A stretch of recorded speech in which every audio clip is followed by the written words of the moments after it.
दिल्ली में एक बार फिर सिस्टम की लापरवाही ने एक होनहार युवा की जिंदगी छीन ली।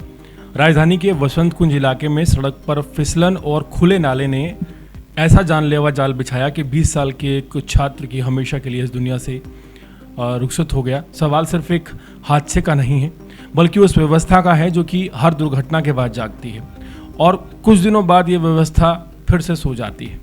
दिल्ली के वसंत कुंज साउथ इलाके में एक दर्दनाक सड़क हादसा हुआ, जिसमें भारतीय सेना के एक अधिकारी के 20 वर्षीय बेटे यशवेंद्र की कार अनियंत्रित होकर सड़क किनारे खुले नाले में जा गिरी और पलट गई।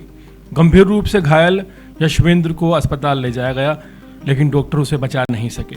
वो अमेरिका के एक प्रतिष्ठित संस्थान में पढ़ाई कर रहा था और कुछ दिनों के लिए अपने परिवार के साथ टाइम बिताने भारत आया हुआ था।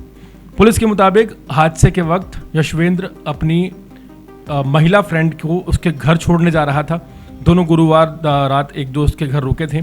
शुक्रवार सुबह जैसे ही उसकी कार नांगल देवत रोड लाइट के पास पहुंची, सड़क पर मौजूद फिसलन और तीखे मोड़ के कारण कार पर से नियंत्रण हट गया। देखते ही देखते कार सीधे खुले नाले में जा गिरी और पलट गई।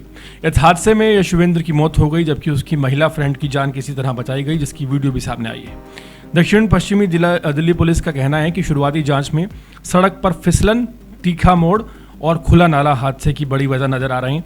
मामले की जांच जारी है और दुर्घटना के सभी पहलुओं की पड़ताल फिलहाल की जा रही है।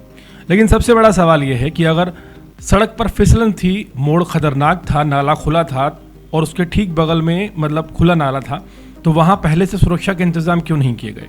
आखिर ऐसी जगह पर मजबूत रेलिंग, बैरिगेटिंग या चेतावनी बोर्ड क्यों नहीं लगाए जाते? क्या प्रशासन को हर बार किसी की मौत का इंतजार रहता है? दिल्ली में ये पहला मामला नहीं है। हर साल खुले नाले, टूटी सड़कें, गड्ढे, खराब स्ट्रीट लाइट और बिना सुरक्षा वाले खतरनाक मोड़ लोगों की जान लेते हैं। हादसे के बाद जांच होती है, अधिकारियों के बयान सामने आते हैं, जिम्मेदारी तय करने की बात होती है, लेकिन कुछ दिन बाद सब कुछ पहले जैसा ही राम भरोसे हो जाता है। जिन सड़कों को पहले ही सुरक्षित बनाया जा सकता था, वहां सुधार अक्सर किसी की मौत के बाद ही नजर आता है। ये एक कड़वा सच है। सबसे दुखद बात यह है कि जिस युवा का भविष्य उज्जवल था, जो विदेश में पढ़ाई कर रहा था, मात्र 20 साल का, अपने सपनों को पूरी करने की कोशिश कर रहा था, एक आर्मी ऑफिसर का बेटा था, अपने शहर की एक असुरक्षित सड़क का शिकार बन गया। एक पल में एक परिवार ने अपना जवान बेटा खो दिया और जो देश है, देश ने एक होनहार युवा खो दिया। यह हादसा सिर्फ एक सड़क दुर्घटना नहीं है, बल्कि हमारी लापरवाही की तस्वीर है। जब तक सड़क सुरक्षा को कागजों से निकालकर जमीन पर लागू नहीं किया जाएगा, तब तक ऐसे हादसे होते रहेंगे। सवाल यही है कि आखिर खतरनाक सड़कों पर सुरक्षा व्यवस्था की बात हमेशा किसी की जान जाने के बाद ही क्यों होती है? क्या आम लोगों की जिंदगी की कीमत इतनी कम है कि सिस्टम तब तक नहीं जागता जब तक कोई घर नहीं उजड़ जाता? अगर प्रशासन सच में ऐसे हादसों को रोकना चाहता है, तो सिर्फ जांच और बयान काफ़ी नहीं होंगे।